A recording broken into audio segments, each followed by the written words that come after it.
back to this session of GE8291 Environmental Science and Engineering, and it's the second video in the series of videos for environmental science and engineering. And today's topic of discussion is the continuation of chapter 1. After finishing this video, you will be able to appreciate the scope of environmental science and engineering and differentiate the professions of being an environmental scientist or an environmental engineer. GE8291 is a common subject to the first year of the engineering students. But the first reaction of a first year student in the college or right out of school will be, what do I really do with this environmental science and engineering paper? Well, then here is your answer. Environmental science has a vast scope since it covers a wide range of subjects, matters or issues related to our complex life-supporting systems. Scope of the subject can be described in terms of major areas of applicability as well as career opportunities related to the subject. They are management of natural resources, conservation of ecosystem and biodiversity, and prevention of and control of pollution. In addition, environmental science and engineering plays a key role in solving complex environmental issues of varying scale that includes climate change, ozone layer depletion, energy crisis, desertification, urbanization, population explosion, and so on. The subject environmental science and engineering is the first stepping stone to understand and undertake any one of the two major professions, namely to be an environmental scientist or environmental engineer.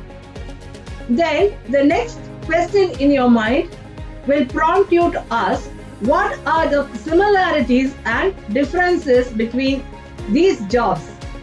The similarity between both these jobs are that they address environmental issues in terms of pollution and degradation of natural systems caused by human interactions and pressures from the human systems, whereas the differences in their approach will be in the aspect of improving and remediating the effects on the habitat. The environmental scientists take an analytical perspective, or he or she focuses on what caused the particular condition. For example, the scientist looks at the cause and result of water contamination. So, environmental scientists explore the analytical climate change, air pollution, water contamination, water quality, soil contamination on hazardous materials, either chemical, nuclear or organic. They collect samples, analyze the samples and figure out the results and compile the data. They convey their results to their technical counterparts, the environmental engineers, the court of law, local community or governmental agencies.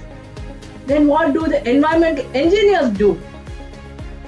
The responsibilities of the environmental engineers overlap with the responsibilities of their counterparts.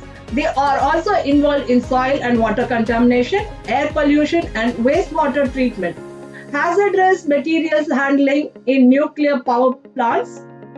Their knowledge finds solutions for these adverse environmental issues. Using engineering principles, they determine the means to clean up water, control air pollution, design sewage treatment plants, and reduce factory emissions.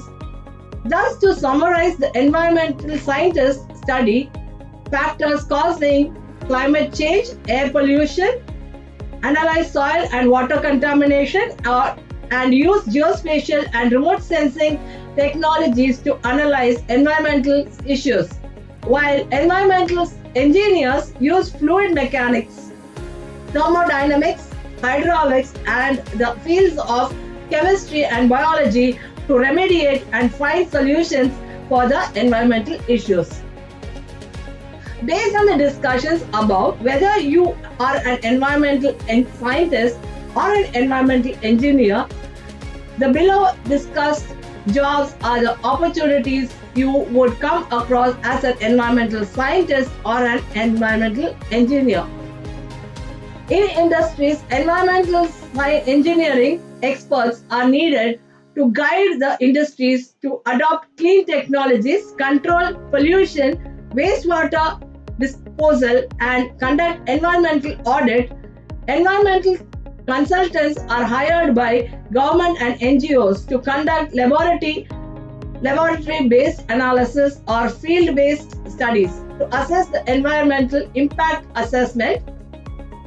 In research and development areas of study include different types of pollution and devising development of clean and efficient technologies for the future. The career options are in the format of scientists, researchers, and analysts. Environmental science is taught at the entry level of education, that is from the school to university. Thus, a large number of teachers and academicians are needed in order to advocate awareness about the environment. Print and media and electronic media need manpower. For example, the magazine Down to Earth, published by the Center for Science and Environment, covers the latest happenings in the environmental uses. Environmental lawyers, also called termed green advocates, are emerging as major players in ensuring implementation of environmental norms, law and programs. Public interest legislations empowers a common man or woman to fight against any anti-environmental activity. According to the World Bank, NGOs are private organizations that pursue activities to relieve suffering, promote the interests of the poor, protect the environment, and provide basic social services or undertake community development. NGO as an organization is independent from the government as a humanitarian or cooperative rather than commercial objectives. Greenpeace Conservation International, World Wildlife Fund, Center for Science and Environment, the Energy and Resources Institute, TERI, Center for Environmental Education, Tarun Bharat Sangh, and Vatravan are some of the examples of environmental NGOs in India and abroad. These days, most of the environmental programs are implemented through NGOs with the help of funds from national and international agencies. Conventional government jobs are available in the field of environmental ministry, pollution and control boards, national parks and biosphere research. Likewise, international agencies such as United Nations Environmental Programme, UNEP, International Conservation of Nature, IUCN, Tropical Soil Biology and Fertility Program, TSBF, and World Bank need highly qualified manpower to implement environmental related projects. Thank you for listening to this session of G8291 Environmental Science and Engineering, and hope you will join me in the next session, in the next video, to be a part of this wonderful journey of understanding the subject environmental science and engineering with case studies. A free PDF link with the part A questions answered is provided in the description link that can be downloaded for free. The next video will be on green marketing, green products and green pronouns. So I hope you will join me. Thank you.